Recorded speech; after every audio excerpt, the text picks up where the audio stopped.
네, 안녕하십니까. 정 본부장입니다.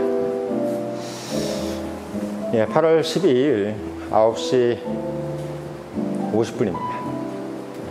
밖에는 당연히 이제 불금이죠. 불야성입니다. 오늘따라 더 불야성이더라고요. 저렇게 20, 30대가 돼서 미래를, 장밋빛 미래를 기약하면서 항상 나한테는 좋은 일만 있을 거라고 생각했던 시절이 저도 있었습니다.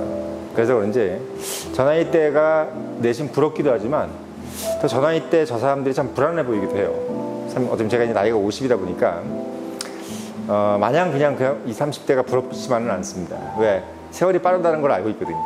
그러니까 20, 30대가 금방 50대는 것이 30대가 50대는 것은 20년밖에 안 걸리잖아요.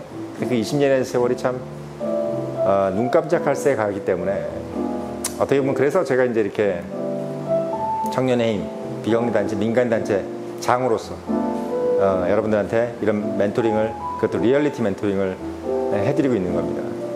네. 인생이라는 것이 20대 때 느꼈던 거랑 10대 때 느꼈던 거, 20대 때 느꼈던 거, 30대 때 느꼈던 것하고 너무나 틀리게 돌아가기 때문이죠. 자, 그래서 제가 오늘 제목에 단 얘기도 마찬가지입니다. 사실 어떻게 보면 여러분들 이 방송 아니면 어디 가서 듣지 못할 내용이에요. 네. 알고도 속아주는 지혜, 이렇게 한번 제목을 달아봤습니다. 알고도 속아준다, 어려운 얘기죠. 어떻게 알고 속아주겠습니까? 알면 못 속죠. 예. 사람이 원래 제일 기분 나쁜 게 속는 거잖아요, 누구한테. 아, 내가 누구한테 속았어. 이렇게 생각하는 거. 아, 저 여자가 날 속였어. 또는 저는 남자가 날 속였어. 사기쳤어. 이런 얘기를 할 때 사람들이 막 붕괴합니다. 자기가 뭐 어떤 걸 투자를 해가지고 뭐 잃어버리고 이런 것들은 그게 참는데, 누구한테 뭐 사기를 당했어.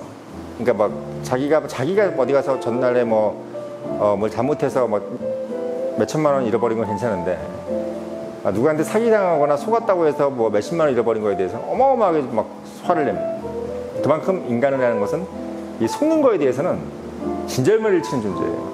예. 여러분들도 잘 아마 느끼실 겁니다. 특히 연인한테 실언을 당했다든지, 또는 상사한테 배신을 당했다든지, 직장 생활하면서, 또는 동료한테, 또는 거래처, 이런 분들한테 이제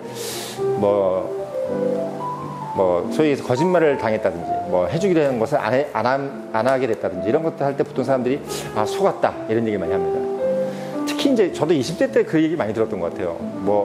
속았어. 배신당했어. 이 배신이라는 단어를 참 많이 썼던 것 같아요, 20대 때. 이게 배신을 그렇게 당했는지 몰라요. 지금 생각하면 돈도 없는데, 가지고 있는 재산도 없고, 뭘 배신당할 게 뭐가 있겠습니까? 근데 그때는 참 배신이라는 단어를 많이 썼던 것 같아요. 근데 이 성공하신 분들, 특히 나이 들어서 이게 성공하신 분들 중에서 유독 그 단어가 안 나옵니다. 예, 뭔가 지금 안정된 위치를 유지하고 계신다거나, 또는 뭔가 재산적으로 아주 부자가 아니더라도 뭔가 약간의 득도, 소위 얘기해서 깨달음을 얻으신 분들은 절대 누구한테 배신당했다, 내가 누구한테 속았다, 이런 얘기를 하지 않습니다. 이유는 뭐냐면 그들은 알고 속아주기 때문이죠. 그러니까 여러분들이 지금 사실은 20, 30대 청년들은 이런 얘기를 어디서 들을 수가 없죠. 저는 그냥 바로 리얼 멘토링을 해주고 있는 겁니다. 자, 알고도 속아줘야 될 이유가 뭘까요? 예. 여러분들 이렇게 한번 생각해 보세요. 인간이 이익을 쫓는 동물이겠습니까? 아니면 가치를 쫓는 동물일 것 같습니다. 존재. 예. 이익을 쫓을까요? 가치를 쫓을까요? 프로핏을 쫓을까요? 밸류를 쫓을까요? 어렸을 때는 이익이라는 단어를 되게 많이 썼던 것 같아요, 진짜.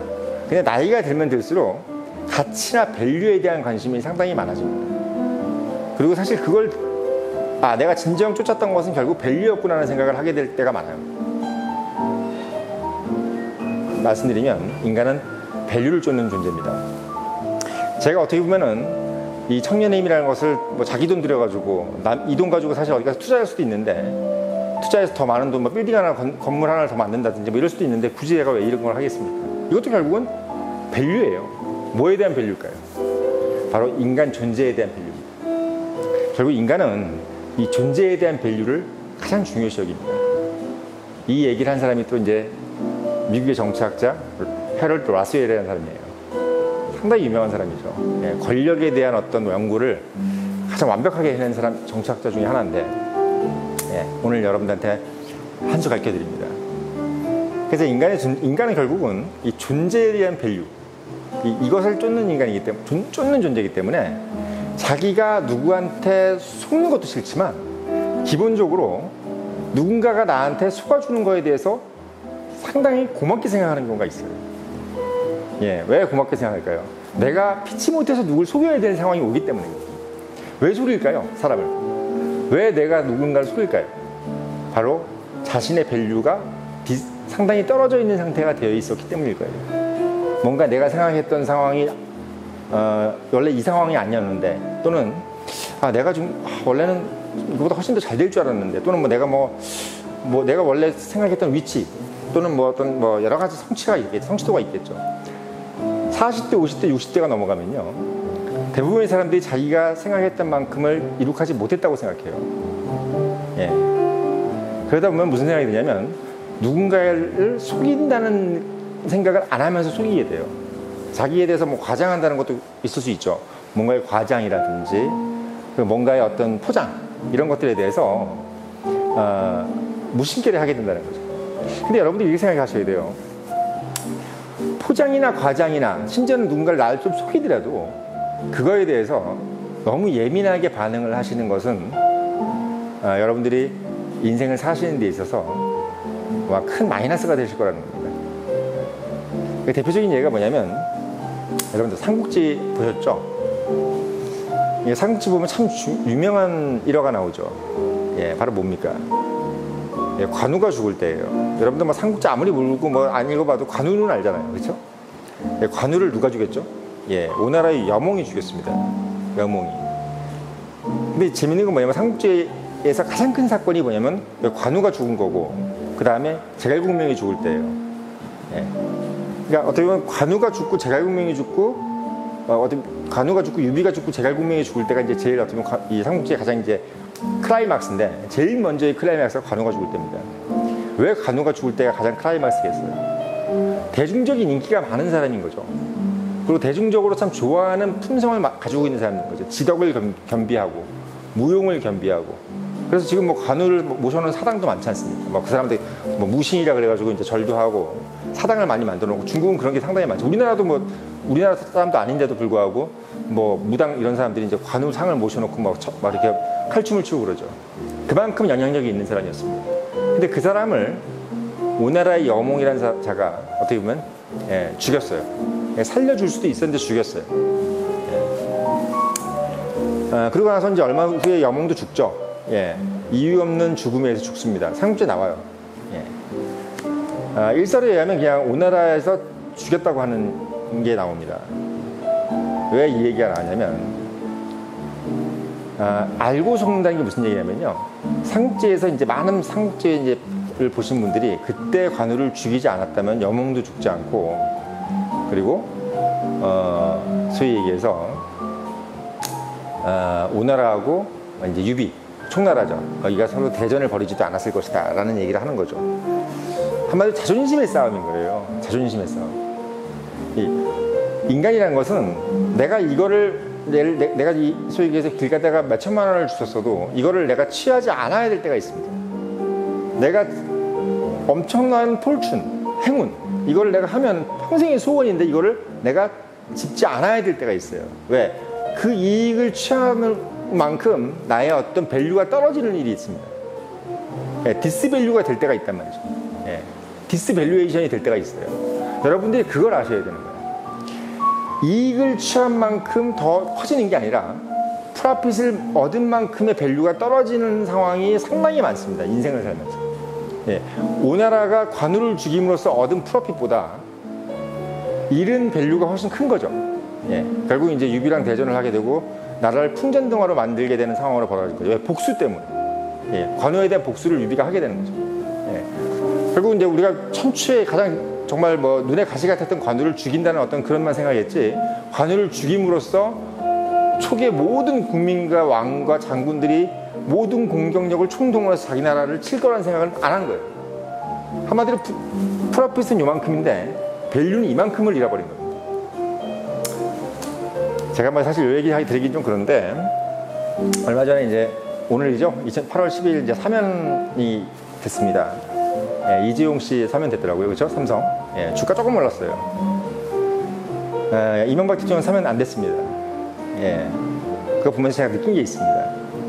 아, 이명박 대통령도 참 재임 기간에 살아오면서 덕을 참 못 쌓았나 보구나, 이런 생각이 좀 많이 들었습니다. 이명박 대통령께서 이렇게 깜빵에 있고 어떻게 보면 뭐 오랜 감옥 생활도 하고 심지어는 이렇게 사면까지 안 되는 이유는 저는 이렇게 생각해요. 아, 살아오면서 그분한테 서운한 사람들이 많았구나 하는 생각을 합니다. 예, 서운한 사람들. 그러니까 본인은 뭐 어떻게 보면 가난을 뚫고 일어나서 지금까지 막 뭐 개천에서 용난 사람으로서 뭐 고학으로 대학을 다니고, 그리고 뭐 학생회장까지 하고, 그리고 최연소 현대건설 사장, 그리고 뭐 서울시장에 결국은 대통령까지 거머쥐고 돈과 명예를, 권력까지 다 거머쥔 정말 어마무시한 인간의 성공 스토리를 만들었는데도 불구하고 결국은 말년은 상당히 지금 비운의 말년을 보내고 있어요. 왜 그럴까요? 본인은 엄청난 프로핏을 취했어요. 네, 엄청난 프로핏을 취했습니다. 근데 왜 그렇게 돼 있을까요? 밸류를 잃어서 그래요. 예, 밸류를 잃어서 그렇습니다. 아까 오나라하고 똑같아요. 관우를 죽이면서 프로핏을 얻었는데, 예, 밸류를 잃어서 나라가 거의 풍전등화의 위기에 몰린 것처럼 MB 대통령도 미안한 말씀이지만 뭐 여러 가지 인심을 잃은 거겠죠. 예. 저는 그런 걸 보면서 여러분들께서 좀 깨달아야, 좀 알아줬으면 좋은 게 뭐냐면, 밑에 사람이라든지 또는 동료라든지 상사라든지 여러분들한테 이제 이런저런 얘기를 할 거예요. 그럼 여러분들이 속으로 이 생각할 겁니다. 뭐 요구를 한다든지 지시를 내린다든지 이럴 때, 야, 저거 진짜 지 이익을 위해서 나한테 시키는 거 아니야. 뭐 동료가 예를 들면 나 좀 부탁해 할 때, 아, 내가 저걸 들어주면 저한테 이용당하는 건데, 또는 뭐 나의 후임이, 과장님, 또는 뭐 대리님, 뭐 제가 좀 무슨 집에 일 있어 좀 가봐야 될 것 같습니다라고 할 때, 일은 무슨 일, 결국 놀고 싶지, 이런 생각을 하면서 그거에 대해서 짚고 넘어가는 사람들이 있어요. 짚고 넘어갑니다. 윗사람이 뭔가 지시를 하는데, 아, 당신이 본인이 허위의식을 왜 하려는 거야? 라고 하면서 뭔가 안 입고 생각하는 마음이 있어요. 제가 여러분들도 꼭 당부드리고 싶은 거는, 인생을요, 밸류를 기준으로 보세요. 프로핏의 기준으로 보지 마시고 밸류를 기준으로 보십시오. 최종 목표는 밸류를 보고 단기 목표는 프로핏을 보시는 게 정말 좋아요. 근데 단기든 중기든 장기든 다 프로핏으로 봐버리면은 결국 어떤 일이 벌어지냐면, 그 실추된 밸류를 다시 끌어올리기 위해서 어마어마한 프로핏을 다시 포기해야 됩니다. 자기가 벌어놓은 어마어마한 돈을 다 버리는 상황도 오게 돼요. 예. 그거로도 그 밸류를 다시 어떻게 보면 세울 수가 없는 상황이 오게 됩니다. 어떻게 보면 제가 제 아까운 재산이지만 그래도 여기다 이런 걸 투자하는 이유가 뭐냐면, 저는 그 밸류를 지키기 위해서인 거예요. 자유의 밸류. 마찬가지로 이걸 하든 뭘 하든 간에 여러분들과 제가 하나 조언을 드리는 거는, 이 사람이라는 것은요, 체면 비용이라는 게 있어요. 체면 비용. 예, 인간을 세상을 살아가면서 여러분들은 그냥 내가 집 한 채 있고 차 있고 뭐 이런 게 있고 있어야지만 된다고 생각하지만, 나중에 가면요, 눈에 보이지 않는 비용이 하나 있습니다. 바로 그게 체면 비용이에요. 체면 비용이 뭔데? 나의 밸류와 나의 존재감을 하기 위해서 쓰여지는 비용을 의미해요. 그 체면 비용이라는 것을 언제 느끼게 되냐면, 여러분들이 40대를 넘어가면서부터 인간의 이 체면 비용이라는 게 있구나, 이런 걸 느껴지게 돼요. 근데 20, 30대 때는 그걸 잘 몰라요. 그냥 뭐 남들 BMW 끌고 다닐 때 나도 BMW 끌고 다녀야 되고, 벤츠 끌고 다녀야 돼요. 강남에 살아야 되고, 뭐 이런 생각밖에 머릿속에 안 들어온단 말이죠. 서울대학 가야 되고 연고대 가야 되고, 뭐 이런 생각밖에 안 들어요. 근데 그거 이상의 뭔가가 있습니다. 여러분들이 지금 그걸 모르기 때문에 제가 여러분들한테 멘토링을 해드리는 거예요. 밸류에 대해서 초점을 맞추셔 주셔야 되고, 프로핏보다. 물론 프로핏도 있어야죠. 실질이 있어야 되잖아요. 그러니까 프로핏을 아예 포기하고 밸류만 찾는다? 그것도 이상한 거예요. 단기적으로는 프로핏을 철저하게 지키되, 중기, 장기적으로는 밸류에 초점을 맞추시고 인생을 가셔야 되고, 그리고 상대방의 밸류에 대해서 상당히 존중해 주셔야 됩니다. 저 사람이 자기의 밸류를 지키기 위해서 나를 약간 속이려고 하는구나. 저 사람이 자기의 밸류를 지키기 위해서 자기는 포장을 하고 과장을 하는구나 할 때, 야, 너 과장하지 마, 뻥치지 마. 이 새끼 저거, 속이고 있어, 사기치고 있어, 이러지 마세요. 그렇게 하지 마시고 그냥 들어주시고 받아들여 주십시오. 왜? 그럴 만한 이유가 있는 겁니다. 누구나 다. 분명히 그럴 만한 이유가 있어요. 정말 얄팍한, 그러니까 그 사람이 자신의 밸류를 지키기 위해서 속이는 것에 대해서는 안아주세요. 근데 자신의 이익을 위해서 날 속이는 것에 대해서는 과감하게 처단하십시오. 본인의 이익이 아니라 본인의 밸류를 지키기 위해서 나한테 피해를 주는 것이 아니라 그냥 자기가 가지고 있는 것을 포장하거나 과장하거나 또는 뭔가 약간 자신의 어떤 그 밸류를 위해서 뭐 심지어는 나를 속인다 할지라도 그것이 나에게 큰 피해가 없다면 그냥 들어주시고 안아주세요. 저는 그게 오늘 이 불금 금요일 저녁에 여러분들한테 한번 드리고 이 얘기는 좀 해줘야 되겠다라는 생각을 가지면서 말씀드리고 싶었던 겁니다. 꼭 당부드리지만 알고도 속아주는 지혜 20, 30대 때 과연 가능할 것인가? 어려울 거예요. 솔직히 어렵습니다. 근데 여러분들이 이 얘기를 듣고 그냥 한번 가늠이라도 해주시라는 거예요. 좀 가늠이라도 알고도 속아주는 지혜 그리고 삼국지의 관우를 여몽이 죽였는데 막 그걸 죽이지 말고 결국은 안 죽이고 나올 수 있는 밸류라는 게 있구나. 프로핏이라는 것도 있고 밸류라는 것도 있구나. 이런 어떤 개념. 인생이라는 것이 그렇게 뭐 강남에 뭐 빌딩 하나 사기 위해서 소위 얘기해서 조국 장관처럼 이게 결국 그런 얘기잖아요. 국민들이 붕괴하고 분노하고 예를 들면 그런 강남에 뭐 건물 좀 없으면 어떻습니까? 그런 것도 없고 자식의 어떻게 보면 명문대를 보내겠다기 위해서 그런 뭐 속이지 않았으면 얼마나 좋아요. 그래서 벌써 지금 제가 봤을 때는 이미 대통령 후보까지 돼 있고 이미 뭐 법무부 장관까지 다 하고 상당히 뭐 지금 아마 지금 대통령이 돼 있을 수도 있어요. 지금 윤석열 대통령이 아니라 조국 씨가 대통령이 돼 있을 수도 있습니다. 그것도 결국은 뭐냐면 눈앞의 프로핏을 위해서 밸류를 버리는 거예요. 제가 말씀드리지만 자신의 밸류도 지켜야 되지만 상대방, 남의 밸류, 상사, 동료, 부하의 밸류를 지켜주십시오. 그 밸류가 떨어지지 않게끔 해주십시오. 그 밸류가 떨어지지 않게 자기가 그 사람이 발버둥치면 그 사람의 속임, 과장, 포장을 받아주십시오. 그게 제가 여러분들한테 오늘 밤에 꼭 드리고 싶은 조언입니다.